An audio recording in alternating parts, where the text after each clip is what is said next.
webinar, Breakthrough Creativity, How to Use Your Talents for More Creative Leadership, hosted by HRDQ-U and presented by Dr. Lynn Levesque.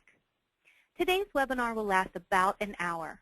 Now, note before we begin that you can submit any questions you may have using the window area on your control panel. It might be labeled chat, it might be labeled questions, but you can type in that area and send us any message that you like. We'll either respond to those questions right as they come in, live with Lynn at the end of the presentation, or as follow-up by email. My name is Sarah Montgomery, and I will moderate today's webinar. I'm in business development for HRDQ, a publisher of research-based training solutions that improve the performance of individuals, teams, and organizations. I'm proud to introduce today a wonderful author and a great woman to work with, Lynn Levesque. She is an expert in the field of creativity and leadership with over 20 years of experience consulting, training, and researching. She is the author of Breakthrough Creativity, Achieving Top Performance Using the 8 Creative Talents, as well as numerous articles in Harvard Business School cases for the Harvard Business Review and the Sloan Management Review. Lynn holds an MBA from the University of California at Berkeley and a doctorate in creativity from the University of Massachusetts at Amherst. Thank you so much for joining us today, Lynn. Thanks, Sarah, and welcome to all of you who are participating in today's webinar. It's great to see so many people who have chosen to spend some time exploring my favorite topics of creativity and leadership. And hopefully we will, just get this to move. I believe that creativity is the most important leadership quality, as obviously the IBM Global CEO study also confirmed that information. Last year in April, we did a similar seminar that focused just on the talents. And today we're going to take that information and build on that and cover the talents in briefer detail, but then talk about how we can use these creative talents to be a more effective and creative leader and to address the challenges of leadership. The focus today will be for you in the audience on you as a leader, most broadly defined, but obviously you can use this information with your coaching clients, with developing leaders, with your employees, with your teams, and in training sessions to help others identify their creative talents and realize the power of these talents and what they bring for more effective leadership. The benefits of creativity for leaders are many. They not only have to do with more inventive decisions, strategies, processes, and solutions, but they also, being in touch with your creative talents helps you with your ability to communicate and motivate a variety of different people in a variety of different audiences and situations. Creativity also has been proven to increase personal resilience and self-esteem. This is something we don't often think about when it comes to the benefits of creativity, but being a more resilient, agile, flexible individual can also give you greater comfort with risk, experimentation, and ambiguity, all of these challenges that leaders face in the world today. So what I'd like to cover today is getting into some of the breadth and depth around creativity, because there's so many myths and misunderstandings about this topic, so many different ways of approaching it. There's a lot of confusion, and I want to help clarify and get us through this mist around creativity. And then help you see the power of creativity for more effective leadership, and then to apply that new knowledge to leadership development programs. I don't think that it's addressed enough in leadership programs, so I would like to show you how you can apply this information today in those leadership development programs. So first, I thought maybe we'd take a temperature of the audience and see where we stand regarding your belief around yourself as a creative leader. Sarah is going to open up the poll, and what I'd like you to do is to, next to the button that makes the most sense for you, answer this question. Are you a creative leader? Do you think of yourself as a very creative leader? Do you think of yourself as a somewhat creative leader? Maybe you're not sure if you're a creative leader because you too are sort of questioning what does it mean to be creative. and maybe you've never even thought of yourself as a creative leader. So let's answer those questions. I see that we're coming in with a poll here that shows that a lot of you are sort of, yes, I'm somewhat a creative leader, which is great. Hopefully through the rest of this webinar, we'll be able to take those of you who aren't quite sure about that or who have not thought of yourself as a creative leader and convince you that you indeed are creative. So I think we've got enough participation here, and we'll close out that poll and then move on. Sarah? What am I doing wrong here? All right. Lynn, do you see the results showing there? Yeah, I do see the results showing, and I think we've got enough participation so that we can close out this poll.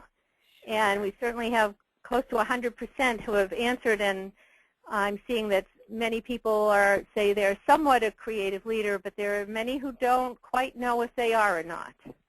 Yes, you've got 55% say they are somewhat a creative leader. There we go. Okay, now we're back into our comfort zone. So what I'd like to do today is to cover the breakthrough creativity framework around creativity and talk about the key principles. One of the reasons you may not think of yourself as a creative leader is that the definitions of creativity are so all over the map, and theories and approaches to creativity are very confusing. So our key principles of the Breakthrough Creativity Framework is that we are all creative, that we all have the potential to be creative. It's not something limited to just a select few. But in order to really think about creativity as something that we all have, we need to broadly define creativity. And because there is no one ideal model or best way to be creative.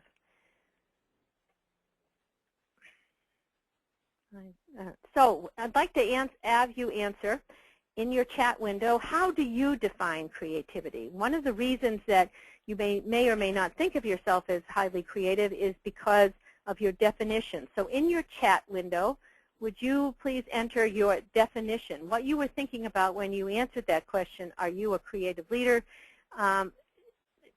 Please type in what your definition of creativity is.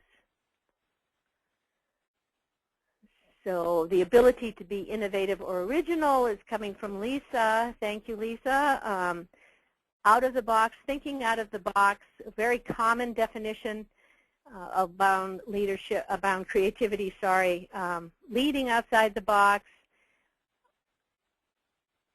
A lot of folks are coming up with new and different ways to think differently, just going beyond the average, fun ways to motivate leaders. Great definitions here, but not all of them are as inclusive enough to really embrace the concept that we are all creative. So thank you very much for those answers, and what I'd like to get to is a definition that I feel addresses the concept that we are all creative and that there are many different ways to be creative. So the definition that the Breakthrough Creativity Framework is based upon is the ability to consciously produce different and valuable results.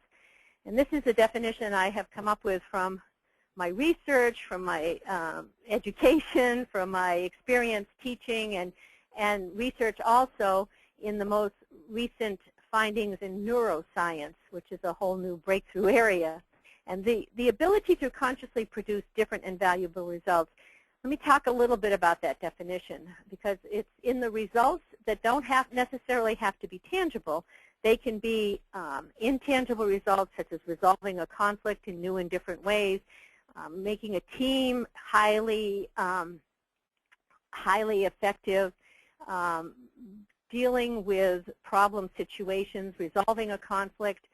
So they don't always have to be tangible, such as new products and services, et cetera. They can be both tangible and intangible. But they do need to be different, because it's different than from what you've done before that makes something creative.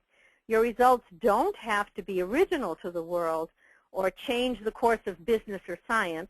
Some obviously do, but very few do. Most of us have what we might call more ordinary creativity as opposed to transformational creativity that Einstein or Steve Jobs have had. But creativity is still incredibly important for all of us. Just being different, however, is not enough. To be considered creative in this definition, your results must also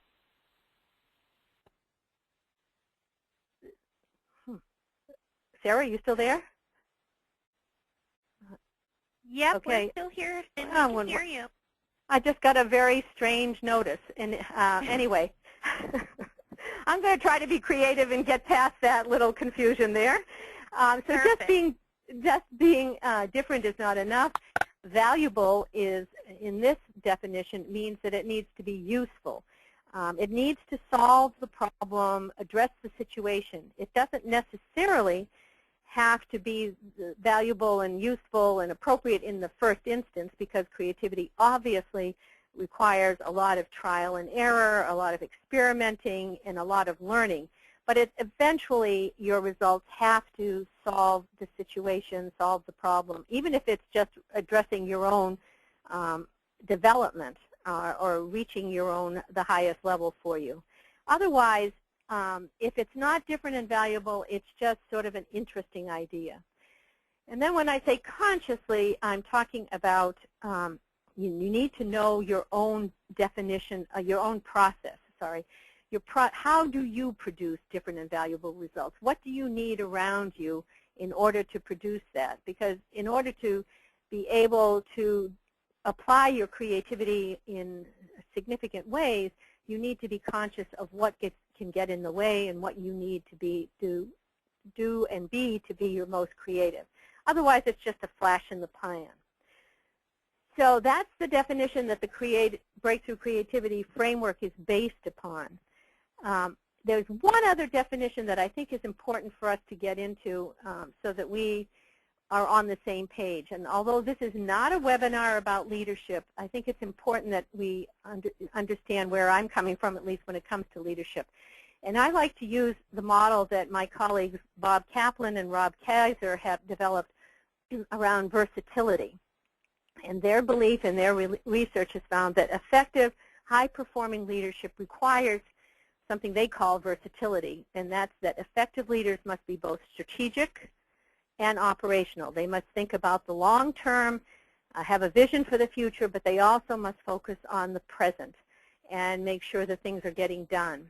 Effective leaders also need to be both forceful or directing and enabling. They need to set limits, they need to set boundaries, they need to provide direction and hold people accountable, but they also need to be enabling in the sense of encouraging others to take up challenges, to feel comfortable leading. So when you apply the creativity framework and leadership, the versatile leadership model, you'll see that this is all about a balancing act. In order to be truly creative, you need to be both perceive, see some data, collect data, as well as make decisions about that data. You also have to act, and you need to reflect. When you look at the work of some of the people in history that have been known to be great creatives, they don't just see a picture or see a problem and come up with and just sit around thinking about those things. They do something with it. They create a symphony. They come up with a patent to solve with an invention. Leaders make decisions about new organizations, products, and processes, and they both act and reflect. Because you need not only to perceive and make decisions, but you also have to look at process and product, doing and being. It's all about learning, and it's a big, challenging balancing act. There's no question about it. So if everyone is creative, and creativity requires acting and reflecting, collecting data, and doing something with it, how do you go about getting in touch with your creative powers in order to be a more effective leader? Well, the good news is we all have these talents within us. We have capabilities and strengths that allow us to collect data and to act and reflect and then do something, produce creative results and make creative contributions. What you need to do as a leader and as helping other leaders is to identify, uncover, and develop these talents, and which we're going to be doing in just a minute. I just want to give you a little background, though. The 8 creative talents are based upon the work of Carl Jung, a Swiss psychologist who lived at the end of the 19th century and well into the 20th. And in his research, he found that there are 4 different ways that people take in and process data. He found 4 functions: sensing and intuiting for collecting data, the details and the big picture, details with sensing, and the big picture with intuiting. And then with making decisions, thinking and feeling, thinking using the functions of logic and analysis, and feeling, considering people and importance and worth. So in addition to those 4 functions, Jung also defined 2 different orientations to the world, extroverted and introverted. Extroverted takes in data from outside the world, spends time getting energy from the outside the world, and the introverted orientation is much more focused internally, more reflective, more internal processing. Now, Jung did not believe that people are extroverted or introverted. He believed that the 4 functions are introverted and extroverted. So when you apply his 2 orientations to the 4 functions, you come up with 8 psychological types, 8 different ways that you can take in data and process it. Jung believed that all of us are creative, that the creative potential exists in all of us. So none of these 8 functions are more creative than the other. And he also believed that these should be used as a compass for self-awareness, not to put us into boxes or what Jung called drawers, but to use it as a way of sort of a guideline for moving us towards greater self-fulfillment, achievement, and greater creativity. So when you apply my breakthrough creativity approach to Jung's psychological types, his 8 psychological types, you come up with 8 creative talents, talents that exist within all of us, and we're going to find them in just a moment. Those talents are the adventurer and the navigator talent that take in data from a more detailed point of view, the explorer and the visionary talent that look at concepts and patterns when they're looking at data, the inventor and pilot talent who make decisions based upon logic and analysis, and the poet and diplomat talent that make decisions using people concerns, context, and circumstances into consideration. Before I get into a detailed description of these 8 creative talents, I want to make sure that you know that they're all equally creative. They're just different in the way that they produce creative results. And we have all 8 talents within us. Every single one of us has access to all 8 talents. We obviously do create or develop preferences for 1 or 2 of them, but we have access to all of them.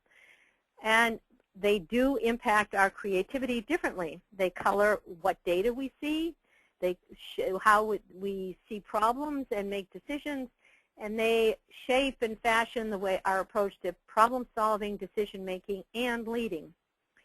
They are tools. Creativity, these 8 creative talents are not meant to be an end in and of themselves, but they're tools for greater leadership. And we'll talk about those as I go through them. But first, let's take another poll.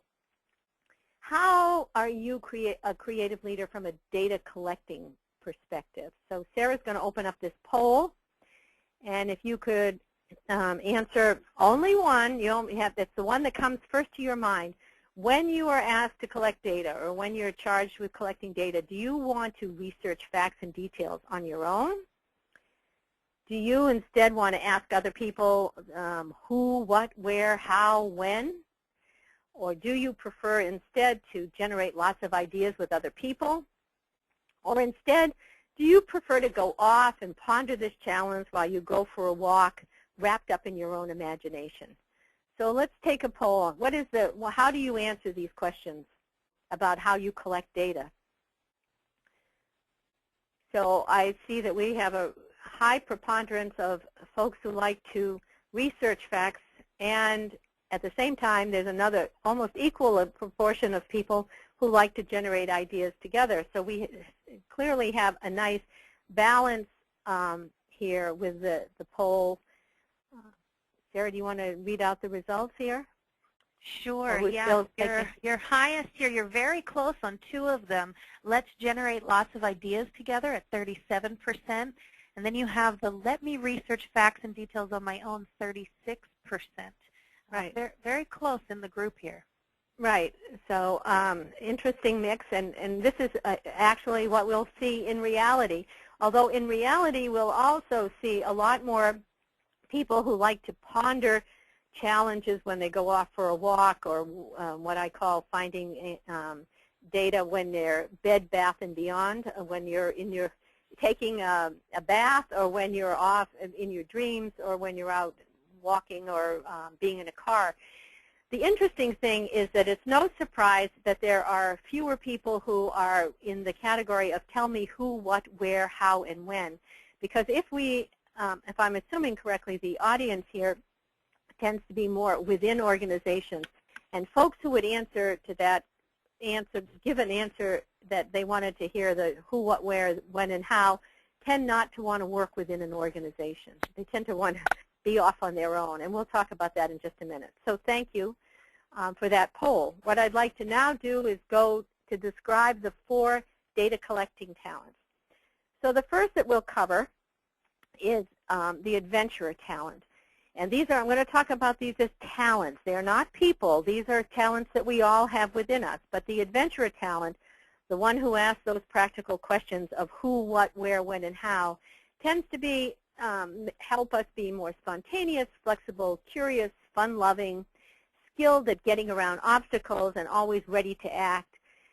The adventure talent is going to be seen most in sports people, first responders, photographers, people who like to be sort of independent, who don't mind being on stage, and whose approach to innovation is going to be more experimental, opportunistic, and improvisational, which is a great facet of innovation. Their leadership style, going back to Kaiser and Kaplan's model, is going to be more operational, focused on the here and now.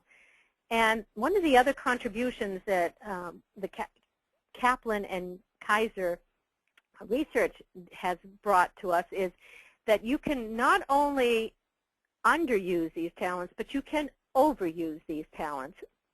So one of the problems is when you're under stress, you can sometimes get too caught with this adventurer talent. You can get caught up in the moment, ignore the future, and undervalue process, which again can be a challenge for leaders. Now, similar to the adventurer talent, in terms of liking details, is the navigator talent. But the navigator talent tends to be more careful, thoughtful, and private. And I remember that many of you answered the questions that you like to research facts and details on your own. And so this is the navigator talent coming out in you, and your creative results are going to come out in fine-tuning and building on what others have done. You like to ask practical questions, you want concrete evidence, and you will perhaps even put them under a microscope. Your approach to creativity or to innovation is going to be more methodical, incremental. It can often verge on imitation, which is great. There's a lot of innovative ideas come from imitating others and putting your own spin on them, fine-tuning and building on what others have done. Leadership style for those with the navigator talent is also going to be more operational. And again, under stress, the navigator talent can force us to be a little bit more uncomfortable with uncertainty and overly cautious, which when it comes to leaders these days can be a problem. So it's something to be aware of and to think about how you can overcome that. The next data collecting talent is the explorer, who is a catalyst, full of energy, catalyst for great ideas, light bulbs popping all over the place. They like to inspire ingenuity and discovery. They like change. They want to ask about concepts and patterns and what the future could bring. They tend to be looking for a broad search for opportunities. Their leadership style does tend to be more strategic in the sense that they're looking towards the future. They can have want to have a vision. They like to generate these ideas together, which a large proportion of the audience today would agree with. The challenges here are that they are often better. The explorer talent can often make you better at starting ventures than finishing them.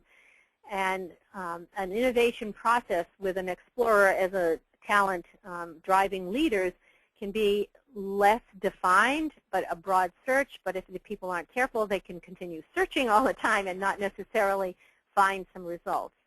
Examples, and I haven't asked him, but I would suspect that Virgin Group founder Richard Branson or perhaps Walt Disney would fall into this category of using this talent a lot of the time.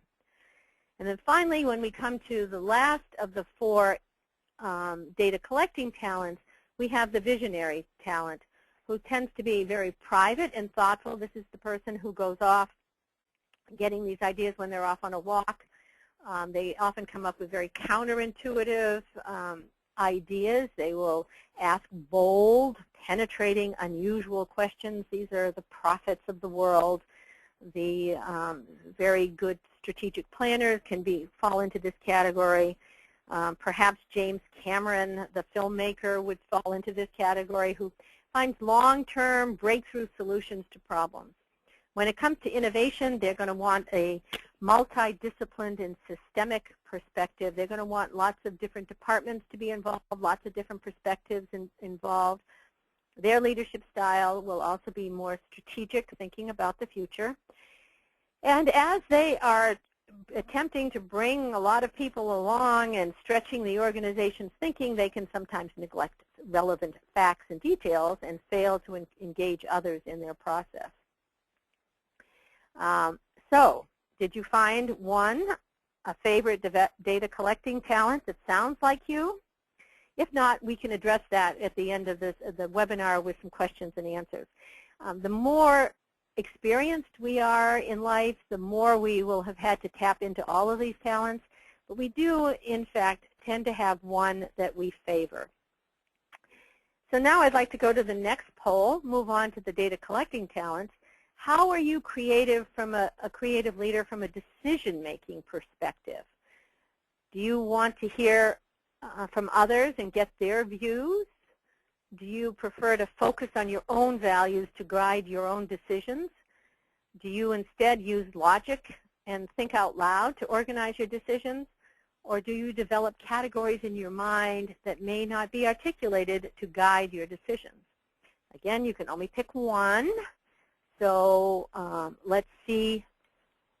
This one is a little bit more predominantly answering A. It's very interesting, although perhaps not surprising if we have a large human resource audience, consultants who are working with others. But we see a lot of people who want to hear from others and get their views when it comes to making decisions. Sarah, you okay with? Yep, it looks like people are still answering, so let's give it another second here. We're close. People maybe, yeah, sorry. No, these may be a little bit longer to read through and then pick one. So it looks like we have everyone now, so let's take a look at the results. I think that this is also true because, again, if the audience is what I assume, people have had a lot of experience making decisions, so they're going to tend to use all of these talents. So it's harder sometimes to pick just one. But we're up to the challenge, aren't we all? Hopefully. So let's go on and now describe these talents. There you go.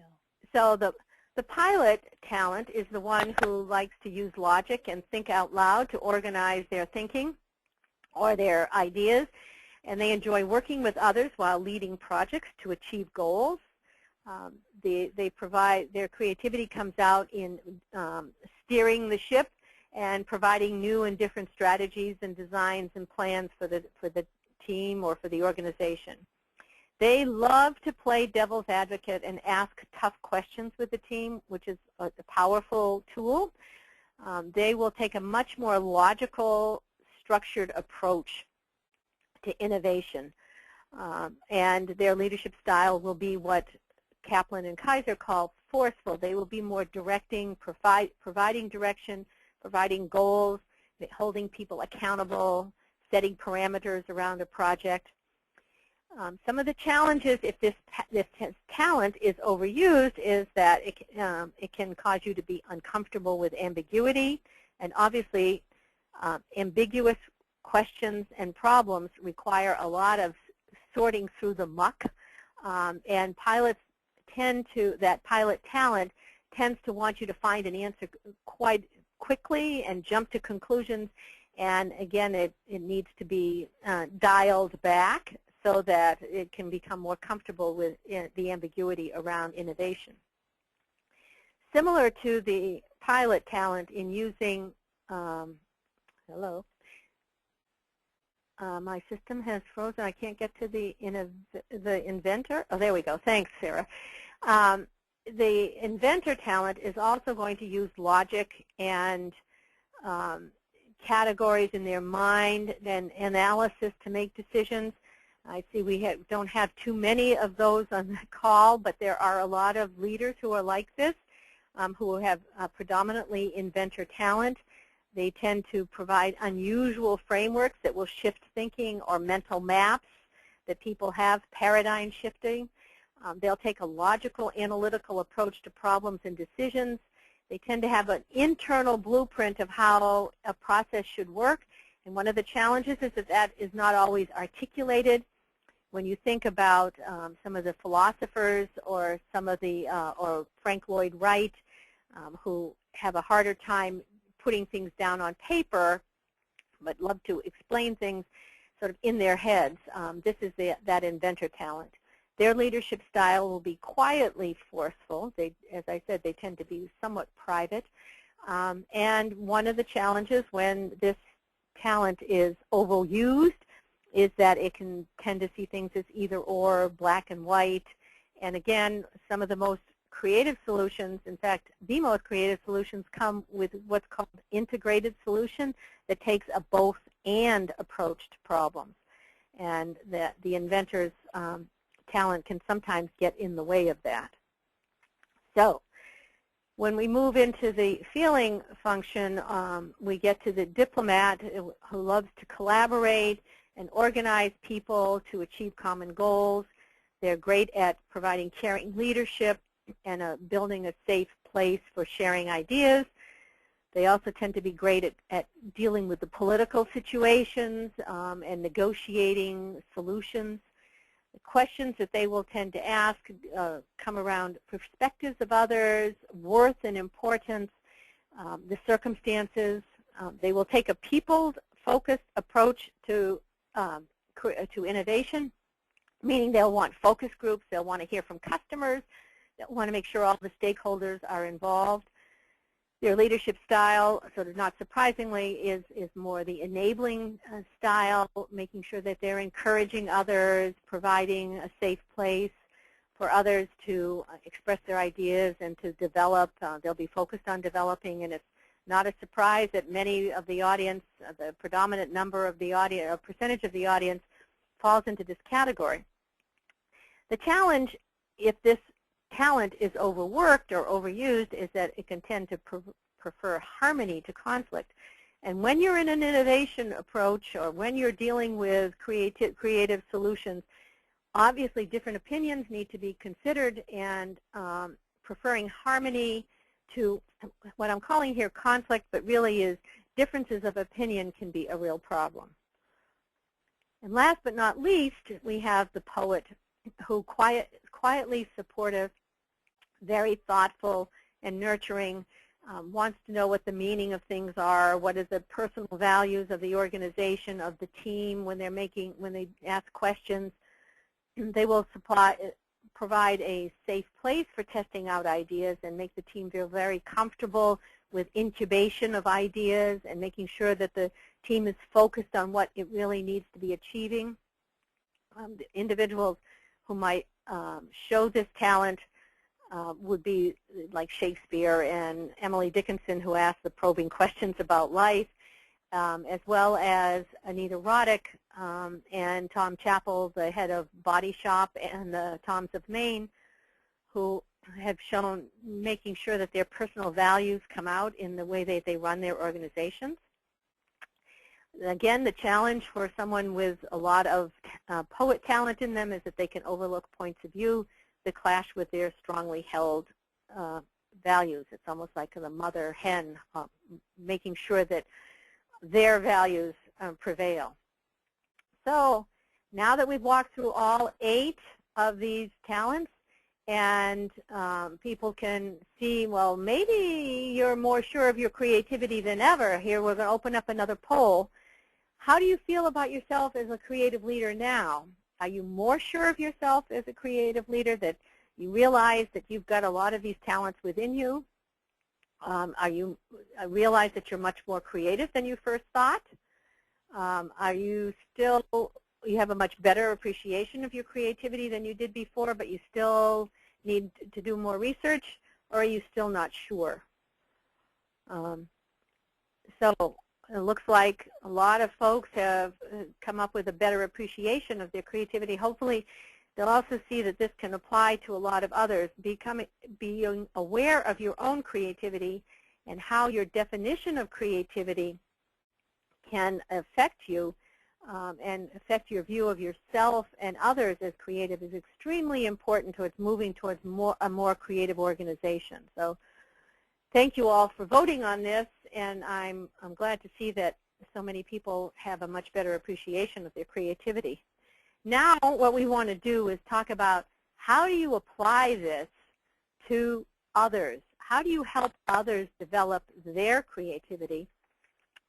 I think the first step with working with clients and working with leaders is to sort of layer the creativity awareness on top of all the other self-awareness approaches and assessments that you may be using.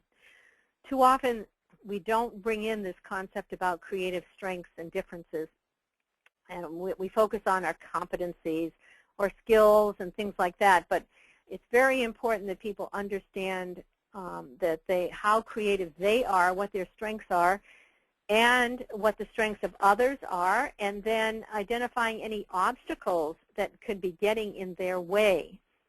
Those obstacles can be organizational obstacles, but most often the obstacles that leaders run into have to do with personal fears, fear of failure, somewhere they've been told that they're not creative. I had a colleague who actually was told by a teacher that she was not creative and that she carried that through her life. That's a horrible burden to carry, especially when we're asking people to be more and more creative all the time, and we don't. So she's had a lot to overcome there. It's also important that this be included in sort of diversity training, that people understand that not only are there ethnic and demographic issues around diversity, there's also these creative talent differences that people all bring to the table. The second step for developing more creative leaders is to make sure that the organization is providing support and is motivating folks to be creative. And that means all the way from senior leaders being open to questions. Too often leaders say, oh yes, I want a lot of more creative juices around here, I want more creative ideas, and yet they'll turn around and say things like, that's not going to work here, or whatever. So I think it's very important to make sure that senior leaders really truly understand what creativity really means, and that they're open to asking questions and hearing different answers, etc. You also have to make sure that organizational processes, also known as bureaucracy, don't get in the way. You need to have structure. There's no question that structure brings more creative results. However, you need to make sure that that structure is flexible and allows for the ambiguous front ends and the ambiguity, and is flexible along the way so that changes can be adapted, etc. The third step is to make sure that the organization is providing a lot of different role models.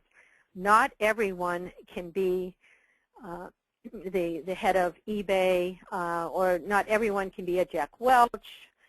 Not everyone can be a Steve Jobs. Not everyone can be an Anita Roddick. So you need to be clear that there are many different ways to be creative as a leader.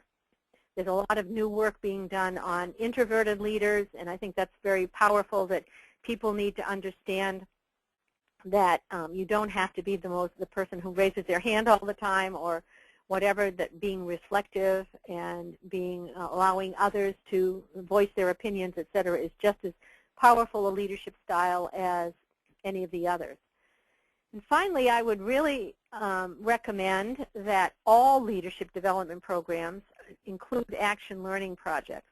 Action learning projects where leaders have to deal with ambiguous problems and situations, real-life challenges that the organization is facing, and that they have to experiment with different ways of solving the problem, and that they have to work with others with different talents on a team, on an action learning team. So action learning projects, which are becoming more common in leadership development programs, are really highly recommended, and you can use the creative talents in those action learning projects and teams to come up with even better solutions. Speaking of teams, a team's creativity profile has particular strengths and challenges. And it's really important to understand that profile, because mining the creative potential of a team calls for more than just putting a team together on a project. It's for a team's creativity to blossom and turn great ideas into new and valuable results. A team needs to recognize and honor the different perspectives and creative talents that each member of the team brings. A team definitely needs processes, but it also needs to appreciate individual differences on that team.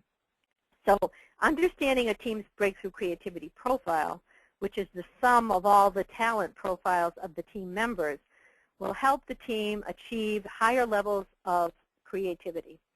Knowledge of the team's profile can also help the team develop themselves and others on the team, and they can develop strategies for dealing with a particular mix of talents or a lack of them. For example, I've seen a team with members who favored the diplomat talent, who had a great time getting together and building relationships, coming up with a name for the team, etc. But they may be averse to listening to differences of opinion and conflict, which is needed to get ideas out on the table. A team with a predominantly pilot talents on the team might rush in to get the results, and I've seen that happen. A team was charged with a 6-month project, and within 5 minutes of getting together with this team with so many pilot talents on it, had the answer already. Well, that's usually not the situation with ambiguous projects. So a pilot team needs to understand that they have that predilection and needs to figure out strategies and ways to deal with that. And the same is true with a team that favors the navigator talent. They could be stuck with coming up with great ideas for the future. So understanding the talents on the team is a great way to building greater and creative contributions from that team. It can also provide an ability to give more honest feedback, because the talents supply an easy language to talk about challenges and different perspectives. Oh, that's the navigator talent talking. We need to be able to come up with bigger ideas here, so let's figure out how can we build on that idea, for example. And finally, the talents can also be used like the 6 hats, using different perspectives from the talents to come up with even more ideas and different ideas. And in such, the talents also provide more fun. So I feel so strongly about creativity in leaders and on teams that I've developed some profiles, and workshops for individuals to identify their favorite talents, and a technique for team members to then identify their team profile as well. We'll talk about that in just a minute. But before we end the webinar and get to the questions and answers, I'd like to give you a minute to reflect on this, all the information you've heard. What are you going to do tomorrow or today, depending upon where you are and what the rest of your day looks like, to enhance your own creativity as a leader? What information did you take in today that can help you be a better leader? Or what about your team? What can you do with your team that can help that team reach higher levels of creativity? Or perhaps there's something you want to do with what we've talked about and to integrate them with your leadership development programs. So let's take a minute here for folks to reflect, which we don't usually have enough time to do.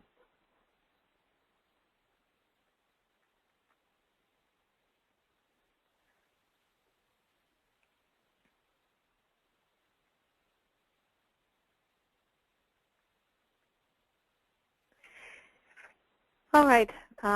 In order to give us time to take some questions, what I'd like to do is go back to the power of creativity is absolutely awesome. I totally believe that developing our creative confidence can lead to increased ability to handle challenges and give us more resilience, flexibility, and buoyancy for coping with the constant change that we're all faced with today.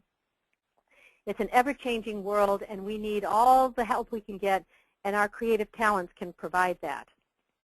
A leader's talents can help him or her weather any storm. Seeing ourselves as creative is thus vital for a healthy and productive life, as well as for greater leadership. So through introducing you today to the Breakthrough Creativity Framework and the 8 creative talents, and helping you better understand the many different ways to be creative and to appreciate the impact the creative talents have on a leader's ability to face challenges, I hope I have given you some valuable new perspectives so you can see the incredibly magical world of creativity with new eyes. I really appreciate all of your time that you've spent with us today. And Sarah, it looks like we have some time for some questions, so I'm going to pass it back to you. Absolutely. Thank you so much, Lynn. We do have some time for questions, so go ahead and use your chat window. Send in those questions now. Now, while we wait for those questions to come in, let me share a little bit about the program that is the foundation of today's session. And that's the Breakthrough Creativity Profile. It's a self-assessment. And for joining us today, you can review the facilitator set for an exclusive 50% off. What did you do? Is that me? That's sorry. Interesting. Oh, dear. Where did you take my slides, Lynn? Oh, dear. Sorry. Not a problem. Just have to get to the end. Right. All right. Another creative solution. Jump us. There we go. Oh, there right. we go. I won't touch them, I promise. Don't touch any buttons. I won't touch any more buttons, I promise. Great. So we have the Breakthrough Creativity Profile, the facilitator set. It's 50% off. You can see the information there on that final slide now. That's good through November 12th, 2014, and you want to use that coupon code right at our website. It is HRDQ-store.com. And we do have questions here already kind of pouring in, so let's jump in and get started on those. And our first question here we'll go with is from Joan. And Joan asks, in your definition, Lynn, of creativity, how do you find innovation fits into that? Thanks. It's always a good question, and I could have gone on for hours on the differences. But for me, creativity is a personal capacity, ability, and innovation is an organization's ability to capitalize on the innovation, the creativity, of its employees. So it's an innovative organization will come up with processes and a culture, et cetera, that will bring out the creativity of its employees to bring out greater value for its shareholders and stakeholders. So people are creative, organizations are innovative in the breakthrough creativity framework. I think the most important thing here, however, is it's important for people to get clarity around the definitions that their own organization would be using.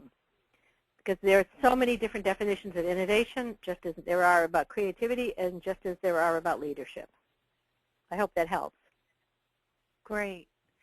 And our next question here, Mike asks about the Myers-Briggs combination. So the young that you were speaking of, he's asking, what are those, how are those 8 creative talents aligned with young psychological types? So what are those combinations that make up those talents? Well, I think I can go through that quickly now, or maybe I could send a translation table to Mike. Do we have time for me to just quickly go through them? We do, yeah. I think the audience would be interested. Okay, so I'm going to start from memory as opposed to going back to the slides, because I just promised you I wouldn't go back and touch those slides. So the navigator talent tends to be the SJ combination in the Myers-Briggs. The adventurer talent has the SP combination, sensing and perceiving. The explorer talent is the intuiting and perceiving, so the NP combination. And the visionary talent is the NJ combination, intuiting and judging. When it comes to the decision-making talents, the pilot talent is the extroverted thinking, the TJ, sorry. The inventor talent is the TP combination of thinking and perceiving. The diplomat talent is the FJ, the feeling and judging. And the poet talent is the FP, the feeling and perceiving. Great. And we will summarize those in writing, and we'll email that to the entire audience, so you'll be able to actually get that in writing, which might help. I know some of you are probably frantically taking notes on that, so we will send that out to everyone. Okay, good, good. And we do have some time for additional questions, so we're going to keep going here because we do have them coming in. Feel free to continue to send in your questions as they come to you. Our next question here is from Larry, and Larry's going back to his preferred talents and asks, what if I can't decide what my preferred talents are? Well, I think that's a common situation that we may have. The more, as I've said, the more experience we've had, the more balanced our talents are in that we've used them over the past. That can be a problem, but that's why I have come up with the 16-item breakthrough creativity profile, the individual profile, that can help you identify which one of those talents is your preferred talent. But I also want to comment that developing all the different sides of ourselves is not the worst thing in the world. So having access to all 8 talents, or all 6, or all 4, or whatever, can be extremely effective for a coach, for a leader, for an organizational member, or team member. It's really important, however, that you know what talent is called for at a particular point in time, and what the situation calls for, similar to the versatile leader, understanding the situation. So if you have access to all 8 talents, that's great. It's just making sure that you are consciously doing that, and also making sure that your team members are aware that you have, all 8, that you're asking for all 8 kind of answers, that you're approaching a problem and you're looking for all the different perspectives, not just 1 or 2. The other thing I would also add that I didn't cover is that oftentimes our weakest talent is the talent that will help us spur us on to even more creativity. So if you go back to the ones and see the ones that you were least preferred, and for many that was either the poet talent or the visionary talent, for example, or inventor or the adventurer. So those were the weakest talents from this audience. So playing around with those talents can help you get in touch with your creativity even more. That was a longer answer than you expected, I'm sure. No, it's great. It gave a lot of detail there, and I think it really helped clarify and give direction to based on some of the other questions that I see people are bringing in. We have time for one more question, but do still send in your questions because we will respond to all of those by email so that you have all of that detail. And our last question here is from Mary, and Mary's asking about right brain, left brain theory. So Mary's question is, how does the right brain and left brain theory of creativity fit into your breakthrough creativity research and concepts? Thank you for that question.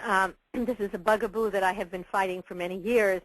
My research into the current findings of neuroscientists is that we use our whole brain, and that the model of right brain being creative and the left brain not being creative, or the left brain being more analytical, is really sort of outdated and has been proven to be not true when it comes to defining creativity as the ability to consciously produce different and valuable results.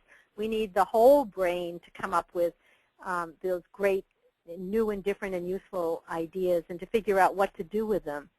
I do have a recent post on my blog that speaks to some of the challenges of that theory and how it has been sort of debunked, and I can send that along to anyone who is interested. Absolutely, yes. We'll link to your blog as well in the Q&A when we email that out to everyone, so you'll have direct access to that. Great. Thank you so much, Lynn. We really do appreciate you sharing your creative expertise with us today. Thank you. It's been a wonderful session. I love talking about creativity. I think applying it as one of the tools towards greater leadership is extremely valuable use of creativity, and it's been a pleasure working with HRDQ, and I hope everyone out there has a fabulously creative day. Wonderful. Bye.